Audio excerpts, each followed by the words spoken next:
Hello my dear friends, welcome to my channel. My name is Oksana.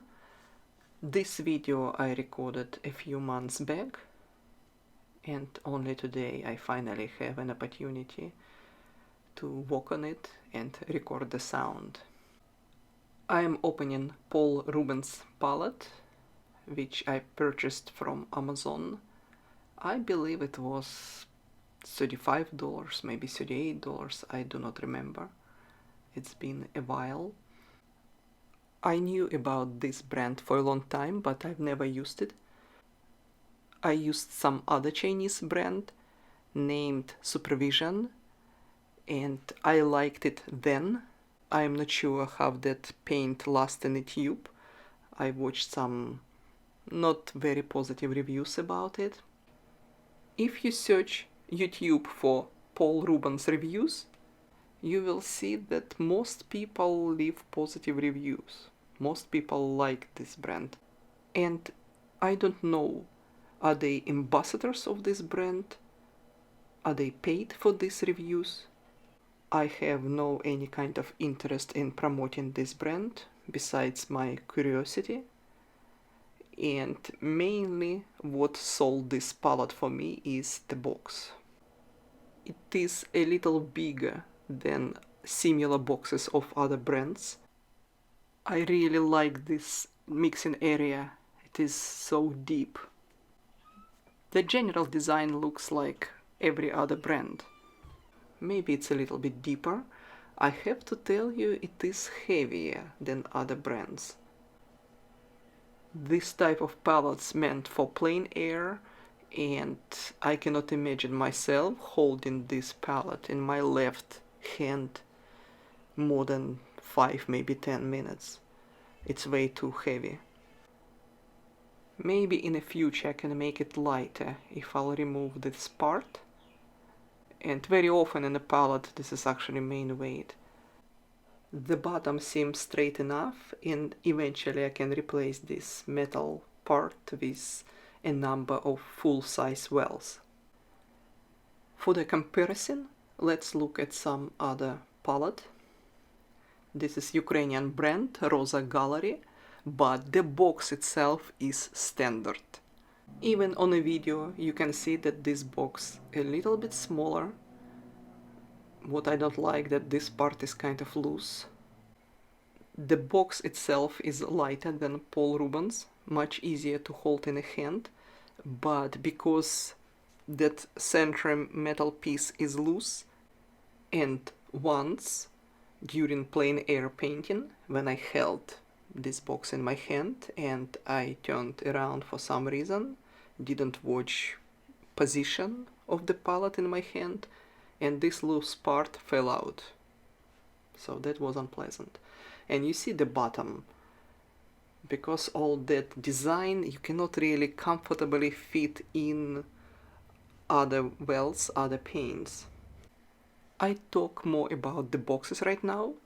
As for the paint, watercolor itself, Rosa Gallery is a good quality paint and reminded me QOR a lot. I am back to the subject of this video, which is Paul Rubens watercolor.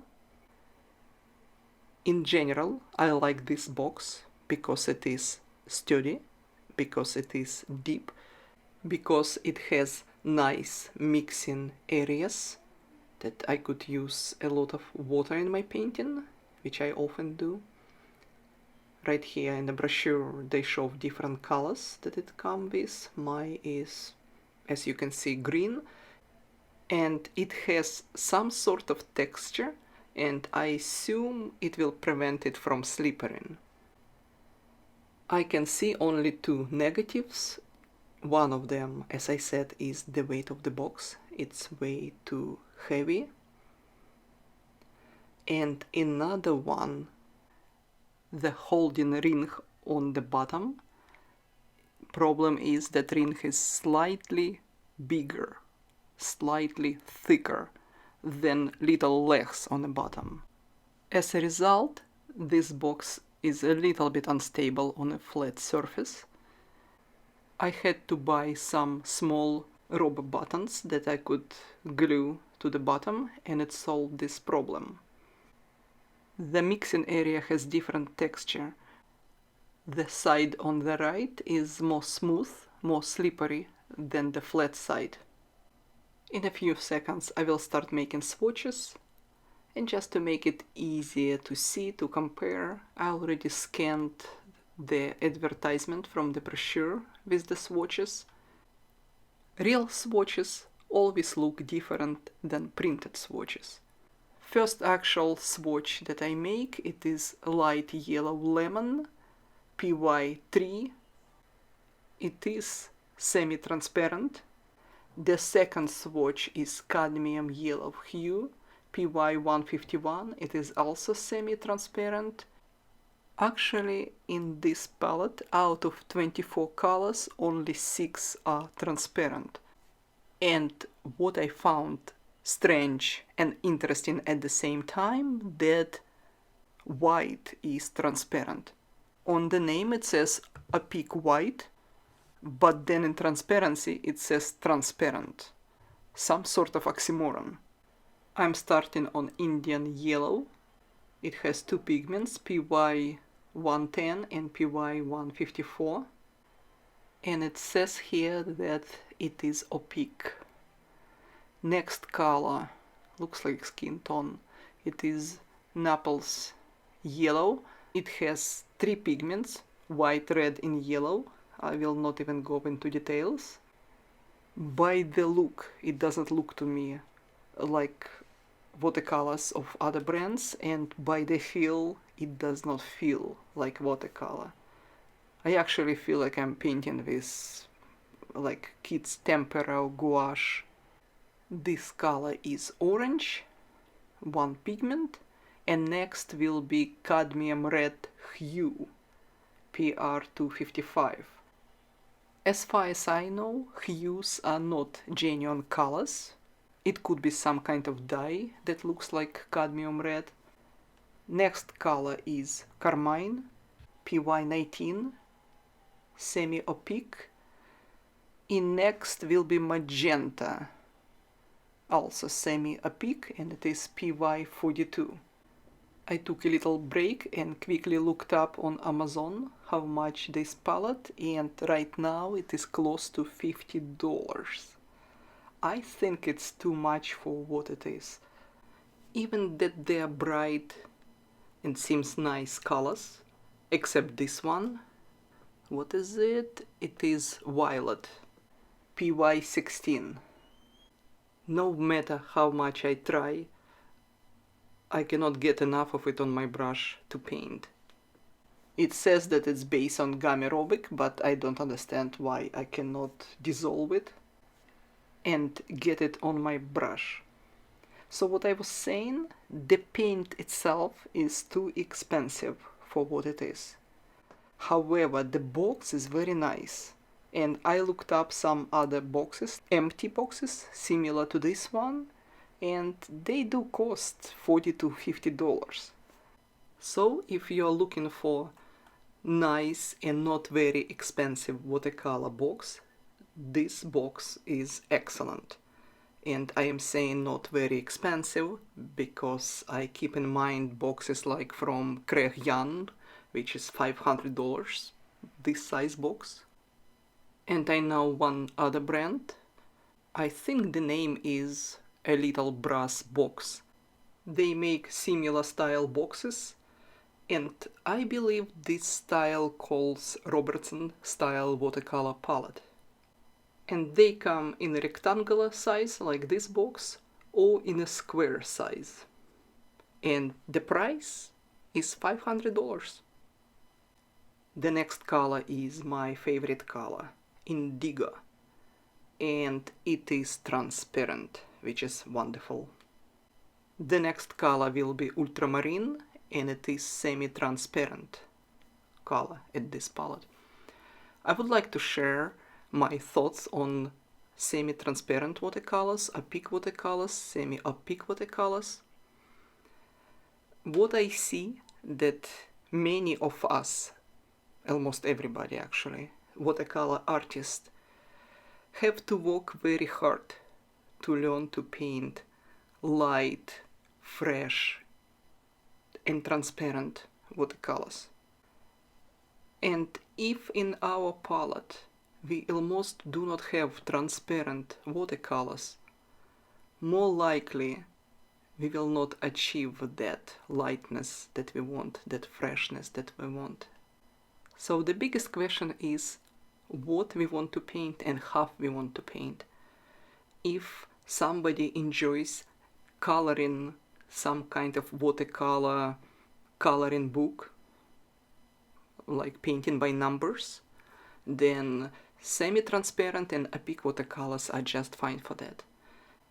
But if somebody wants to make a watercolor painting, and you probably already invested in expensive watercolor paper, and for that reason it is better to use transparent watercolors.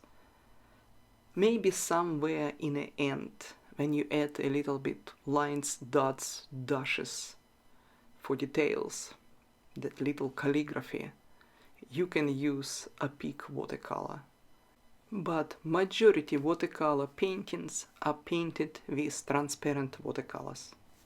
On the bottom is black and it is transparent, and then on top of it paints gray and it is semi-opaque. Ultramarine is already dried and looks beautiful. The blue color on top is cyan and it is semi-transparent. Then this brown-red color is English red and it is transparent. Next color is sepia. It is one of my favorite watercolors if it mixed with purple. And sepia here is semi-transparent. In my experience, mixing not transparent colors is not a good idea. Next color is burnt umber and it is semi-opaque. And next color is yellow ochre. It is also semi-opaque. I use a lot of yellow ochre in my paintings. Only I've never used this brand. I have no idea how this paint would behave. Here on top, next to cyan, will go Prussian blue and it is semi-opaque.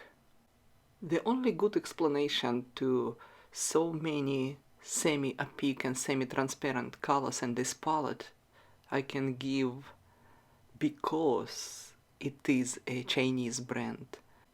And in traditional Chinese watercolor painting, they use a lot of opaque colors. Semi-opaque, semi-transparent, most of the painting done in one stroke. And even that they produce this particular set for Western artists, but I think it's still meant for the tradition of one-stroke painting. Okay, the bright green is brilliant green and it is semi-transparent.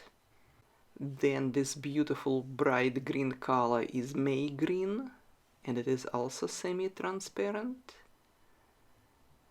Then next is permanent green, also semi-opaque actually, not semi-transparent. And the last green color is olive green yellowish and it is semi-opaque. And also on a chart I can see that most colors have pretty good light fastness. There is 2 or 3 colors have 3 stars, other than that they all 5 stars, which is pretty good. And now let's see if the white is opaque or transparent. As I said before, in the name it is opaque white, but then in transparency they put transparent.